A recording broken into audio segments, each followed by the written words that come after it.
haïtiennes, haïtiens d'ici et d'ailleurs, bien le bonjour, bienvenue. Hard Info, Haïti Actualité, Ralph décrypte l'info. Voici l'essentiel de l'actualité pour ce vendredi 6 février 2026, en collaboration avec Alternance Média, Téléspirale et 6 Media Lab.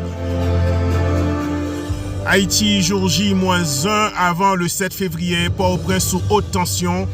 À la veille de l'expiration du mandat du Conseil présidentiel de transition, la capitale haïtienne est placée sous dispositif sécuritaire renforcé. La police nationale d'Haïti bloque tous les accès à la primature, à la villa d'accueil et au palais national. Des blindés, dont des chars à chenilles récemment livrés à l'institution policière, sont déployés autour de ces sites stratégiques. La circulation des véhicules non autorisés est interdite et des patrouilles accompagnées de fouilles sont menées dans plusieurs axes de Port-au-Prince. Cette démonstration de force intervient alors qu'aucun consensus politique n'a été trouvé pour l'après 7 février 2026. Après les discussions avec la CARICOM vers un exécutif monocéphale, malgré plusieurs heures d'échanges avec les éminentes personnalités de la CARICOM, les acteurs politiques n'ont pas réussi à s'entendre sur une nouvelle formule de gouvernance. La CARICOM a indiqué que, faute d'accord pour d'ici ce soir, le pouvoir serait exercé par le Conseil des ministres sous la présidence du Premier ministre Alix Didier Fils-Aimé jusqu'à l'organisation des élections. Ni les assises de Montana, ni le CPT n'ont permis d'aboutir à une entente. Plusieurs forces politiques majeures, dont Famille Lavalas, le PHTK, Montana et le secteur privé, n'ont pas participé à la dernière round de négociations avec la CARICOM. Le scénario d'un exécutif à direction unique semble désormais se préciser. Avis de recherche contre Ralph Yuri Chevry et l'ancien député Arnel Bélizaire. La direction centrale de la police judiciaire a émis des avis de recherche contre l'agent exécutif intérimaire de Port-au-Prince, Ralph Yuri Chevry, l'ancien député Arnel Bélizaire ainsi que Smith Joseph. Ils sont poursuivis pour financement du terrorisme, attentat et complot contre la sûreté de l'État et association de malfaiteurs. Des accusations de blanchiment des avoirs sont également retenues contre Smith Joseph.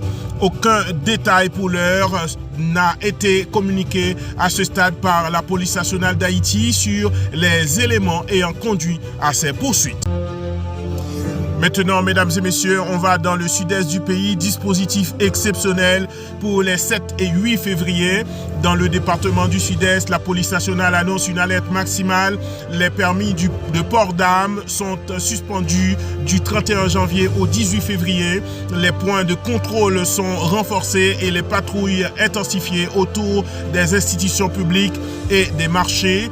Dans plusieurs extraits d'interviews disponibles sur les réseaux sociaux, l'homme du Sud, Guy Philippe, appelle la population à prendre le contrôle de toutes les institutions publiques partout dans le pays à partir du 7 février. Aussi, à l'occasion du carnaval national de Jacmel, prévu le 8 février, le port d'armes et l'utilisation de récipients en verre seront strictement interdits.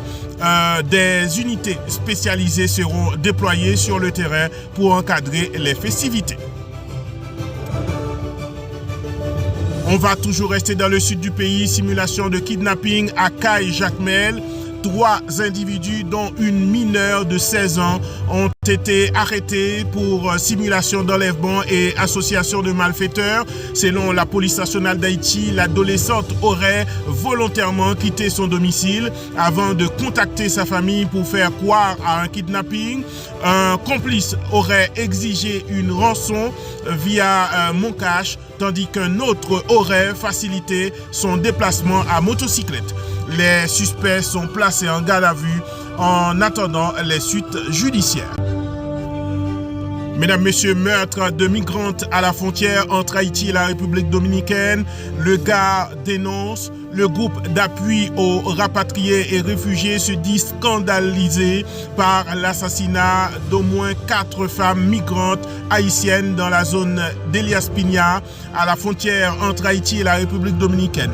L'organisation évoque des crimes commis dans un contexte de trafic et de traite de personnes et appelle à une collaboration urgente entre les autorités haïtiennes et dominicaines afin d'identifier les victimes et faire toute la lumière sur ces meurtres sur la frontière entre Haïti et la République dominicaine. Parlons maintenant de coopération entre Haïti et Corée du Sud. 3 chars d'assaut pour la police nationale.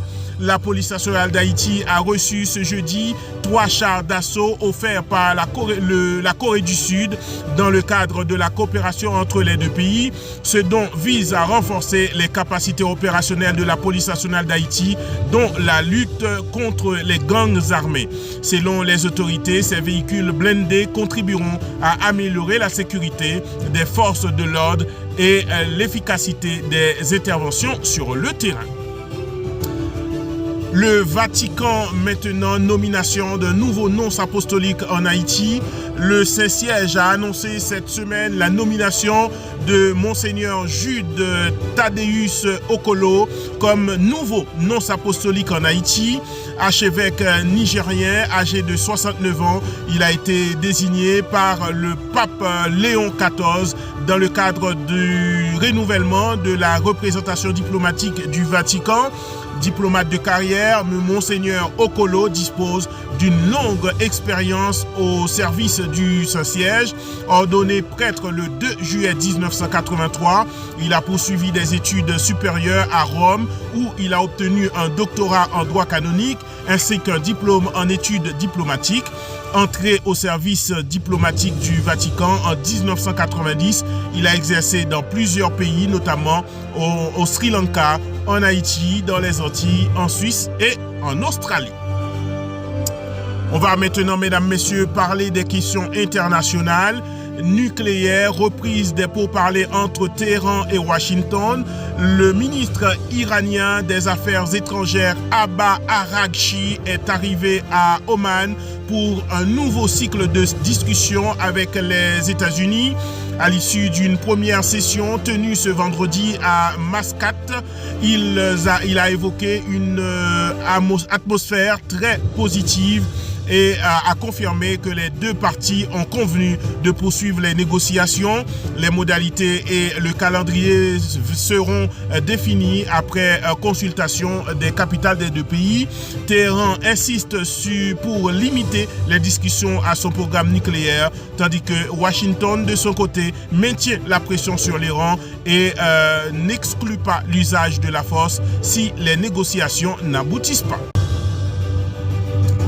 On va toujours rester, mesdames, messieurs, dans l'international. Tentative d'assassinat contre Donald Trump.